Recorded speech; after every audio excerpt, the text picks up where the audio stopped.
Ito mga idolo, naglaro nga pala ako sa Rising ngayon. Take note, solo lang po tayo ngayon mga idolo. Dito nga sa unang laro pa lamang mga idolo, nais ko sana na mag-marksman dito. Ngunit dahil sa ayaw ako pagbigyan ng aking mga kasama mga idolo, kaya napilitan akong gamitin yung mataba at punggok na hero na si Akay. Napakaganda naman talaga ng loading screen ng Rising mga idolo, no? Hala, pinagkaisahan nyo pa yung marksman ko ha. Sige, subukan nyo lumabas dyan at sigurado may paglalagyan kayo. Ikaw, makulit ka no? Ayun, tulog ka tuloy.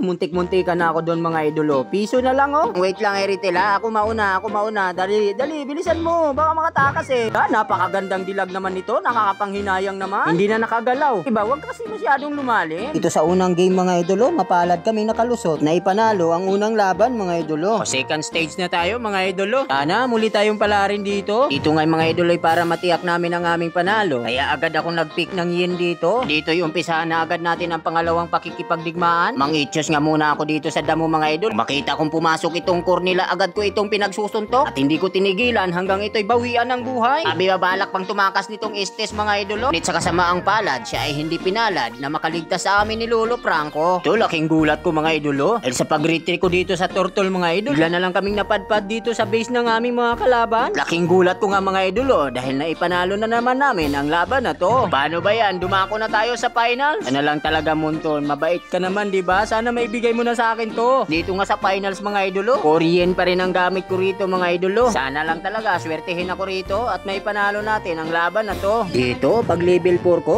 agad kong hinanap itong si Kundura. Agad ko nga itong pinasok sa aking domain expansion mga idolo. Tapos sabay pinagsasapak ko na parang ganito. Ito sa puntong to mga idolo, guguluhan na talaga ako dito. Ano ba naman, di ko na malaman kung sino ang unahin ko sa kanila. Hindi naman kasi yung mga kalaban namin dito, puro stun hero. Grabe balak pa tumakas nitong si Marites. Biruin mo, abay talaga naman.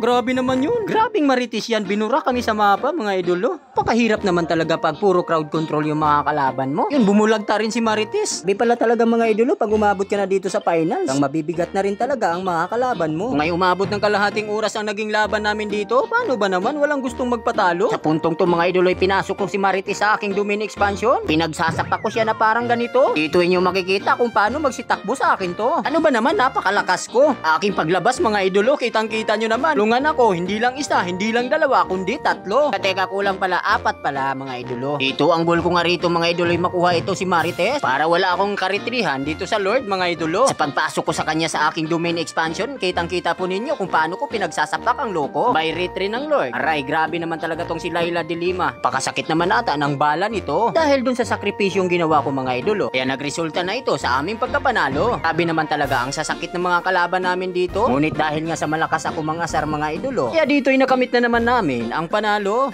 Paano ba yan? Champion na ako mga idolo. Hindi lang pala ako ang champion dito, pati pala mga kasama ko.